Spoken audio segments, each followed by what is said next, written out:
food. We consume it to fuel our daily lives, and you're probably eating right now, or maybe not.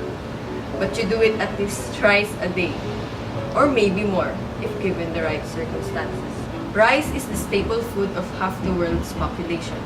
9 out of 10 people in Asia consume it. Together with soda, potatoes, bread, fruit juice, and ice cream, rice is composed of carbohydrates. And carbohydrates, which is composed of sugars, such as glucose, are metabolized by the body to produce energy that powers up our whole existence. But how does this happen? How do our cells utilize such biomolecules? Is glucose small and non-polar enough to diffuse into and out of our cells and do their thing? Probably not. And this is where we find out.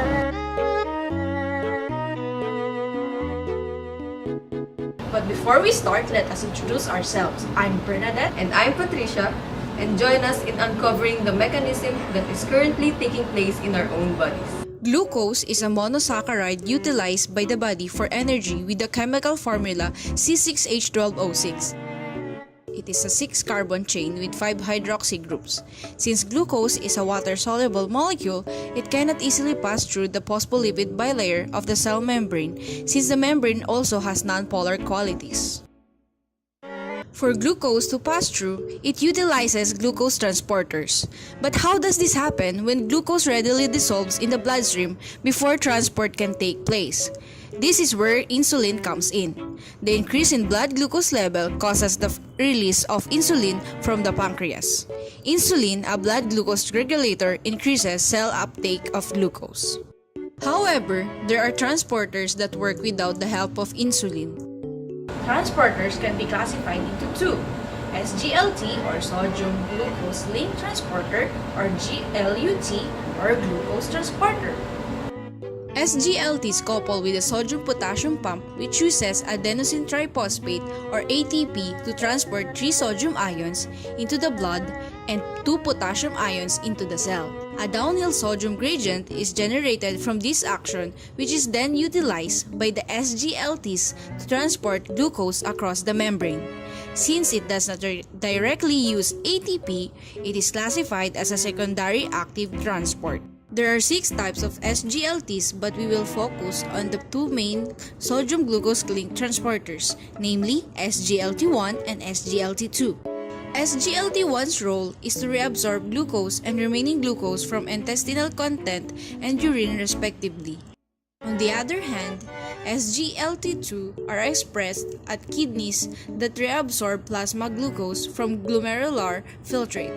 It has also a low affinity yet has high capacity. The other class of transporters are the glucose transporters, or GLUT. It requires ATP to transport glucose down its concentration gradient through facilitated diffusion. There are 14 glucose transporters in the human genome, but we will focus only on the 5 main glucose transporters, namely GLUT1, GLUT2, GLUT3, GLUT4, and GLUT5. They are also ubiquitous or found everywhere. Unlike SGLTs, some GLUTs depend on insulin for glucose to be transported into the cell. GLUT1 is an erythrocyte-type transporter with high affinity.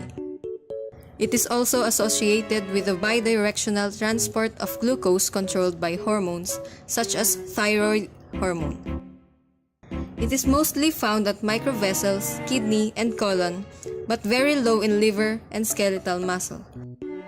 It is insulin independent, which means it doesn't need insulin to take up glucose. GLUT2 plays a huge role in glucose homeostasis.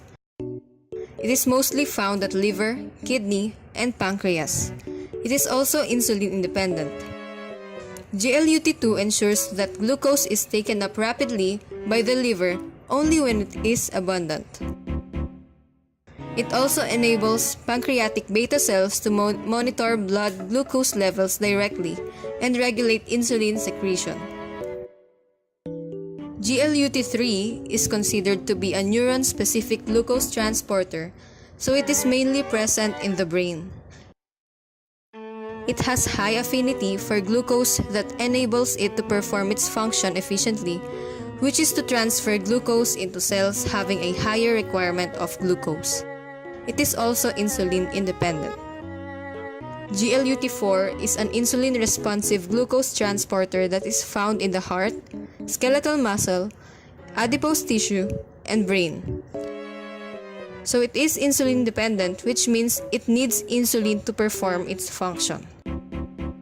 It is present in the cytoplasm of cells in vesicles, from which it is translocated to the plasma membrane under the influence of insulin. Lastly, GLUT5 is primarily a fructose transporter located on cells of the small intestine, testes, and kidney, where it plays important physiological and pathological roles. It is also insulin independent. In relation to this, Young and his colleagues in 2019 investigated the roles of glucose transporter type 1 or GLUT1 and hexokinase 2 or HK2 expression in head and neck cancer. They want to assure that inhibition of GLUT1 and HK2 could be a novel strategy for malignant tumors. From correlating various existing studies regarding the topic, they therefore conclude that combined inhibition of GLUT1 and HK2 expression may enhance tumor chemo and radiosensitivity and provide new therapeutic targets for malignant tumors. And this is the end of our lesson. So once again, I'm Bernadette. And I'm Patricia. We hope you learned something from this short video. And don't forget, you are what you eat. Stay healthy and kicking. Thank you for watching. Bye-bye.